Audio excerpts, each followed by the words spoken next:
And we're looking at the fact that Putrajaya yesterday approved the Penang South Reclamation Project. This is a story that BFM has been following for a while, but in case you missed it, the Penang South Reclamation Project is a land reclamation project to create 3 man-made islands covering about 4,500 acres off the southern coast of Penang Island. Now, the Penang State Government, where I'm from, has dubbed it a well-planned smart city. And according to reports by the Star, the project could generate as much as 70 billion ringgit for the transport master plan in Penang. Now, Penang Chief Minister Chow Yeow has said that the National Physical Planning Council approved the project on 18 conditions, and this has sparked some criticism from several NGOs who are unhappy with the project's approval due to the high costs. Now, the NGOs such as the Consumers Association of Penang and Sahabat Alam Malaysia also called for the 18 conditions to be made public. So, for some clarity on the details of this project, let's turn to the Penang Chief Minister himself, Chow Yeow, who is on the line right now. Chow, welcome to BFM, and tell us, what were the approval conditions set by the National Physical Planning Council? Good morning and thank you. Yesterday, under the Town and Country Planning Act, the question of approval doesn't arise because the paper is presented to get the advice of the National Physical Planning Council.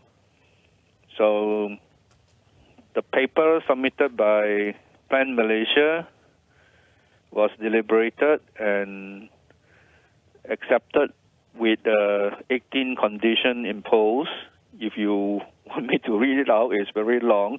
But anyway, at 12 noon today, I'll be having a press conference to announce the 18 advice contained in the paper. But during the deliberation, other ministry also gave their views and other conditions for us to comply, and other conditions will come from the Secretariat later. CM, I think the issue really centres on the environmental concerns, specifically the fishermen on the southern coast of the island, as well as the cost of the project. What is your response in terms of that? If all the advice comply, and we have to comply, I believe the project will achieve its objective of driving the future development of Penang and also to support the implementation of the Penang Transport Master Plan. If you look at some of the advice, we welcome them. For instance, number one, to plan for the smart city on the island, and I'm sure we are all for it. Number two, for instance, and it's consistent with our plan to expand the industrial area beyond Bayang Lepas. Advice number two says that we should develop industrial park with high technology based on IR 4.0 and ensure that we become the first in the region to focus on automation, AI, robotic, Internet of Things, and so on. So I think we would definitely comply with all the advice, and we welcome it because it would definitely make this project successful. Yeah, with regard to the cost, I think with the decision yesterday, our project delivery partners will have to move into the second stage of work, which we did not proceed earlier on, pending the decision.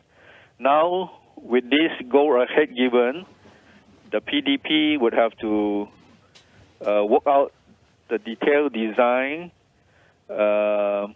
with, of course, the intention of calling for tender so that this project can be implemented. Minister, you still haven't addressed whether you think this the PSR project will impact the coastal environment though in Penang. Is it a measure? Or is it right now a decision of whether to prioritize the economic benefit over environmental impact? We need a holistic view of Penang, and I believe the project is necessary for the future development of Penang. we recognize the environment impact of this project, and that's why compliance of detailed environment impact assessment, environment management plan, and all relevant studies like the social impact assessment, fishery impact assessment are conditioned and wise that we have to adhere to, and to come up with mitigation to mitigate the impact on affected fishermen in the area. Chief Minister, let's talk about the wider Penang Transport Master Plan and the Pan Island Link Highway specifically. Now, estimates are that it's going to cost 400 million ringgit per kilometre of road, compared to about 68 million ringgit per kilometre of the revised ECRL project, for a total of 46 billion ringgit. A lot of Penangites, even including myself, believe that more roads and more highways will lead to more traffic congestion in the state, as opposed to more feeder buses and more I guess, electricity-generated public transport. What is your response to that? I'm sure that you are under the misconception that with public transport, a city will not face traffic jam. It is far from the truth. Look at more of one city with very good public transport system. They still build roads because you are looking at maybe a 30-70% model share, 40-60% model share. Public transport can cater to a certain percentage, but what about the rest? The rest still depends on roads, and an efficient road and highway system will definitely be an asset to any city. Now, Minister, how about the focus of developing the mainland? Why is the Seberang Perai not considered as an alternative to, instead of going ahead with the reclamation project? Again, another misconception that what we do here on Penang Island is at the expense of Seberang Perai, which is far from the truth. I've said so many times the future of Penang is in Seberang Perai, and a lot of things are happening in Seberang Perai.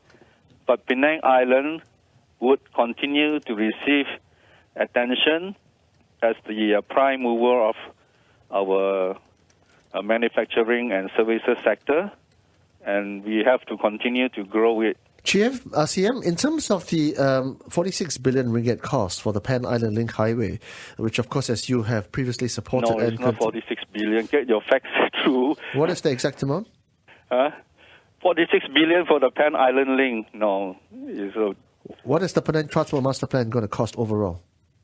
Then, yes, you say the overall Penang Transport Master Plan plus the reclamation, it is around that figure, yeah. How is it going to be funded? Land reclamation. By who? The land has to be reclaimed. The sea has to be reclaimed. Yes, right. 3 islands, and then revenue 4,500 generated. acres. Who's going to be developing it and reclaiming the land? The state government is the project owner and the asset owner. Who will be doing the work, Chief Minister? It has to be appointed through an open tender. And who are the tenderers at this point in time? Anybody who thinks that they can offer the best price can tender for the job. Who have you earmarked at this point in time for this tender? How could we earmark? It's an open tender. Everybody is welcome to bid for it. When is the tender open? When it is ready. Which is when? Probably next year. Specifically first half or second half? No, I have no answer. We have just got this go ahead, and I think there are still a lot of work to be done. So many compliance that we have to fulfill before even thinking about starting the project. I think we are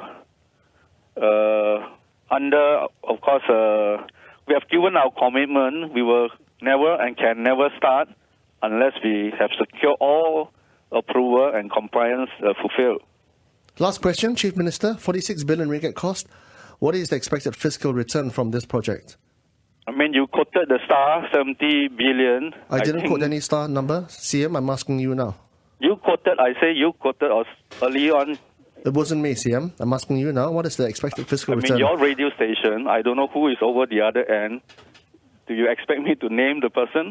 No, I'm can't. asking you, what is the fiscal return from this project? Let me It's get going my to cost thought and 46 reply billion you. ringgit. You have been getting road now. Fair questions here.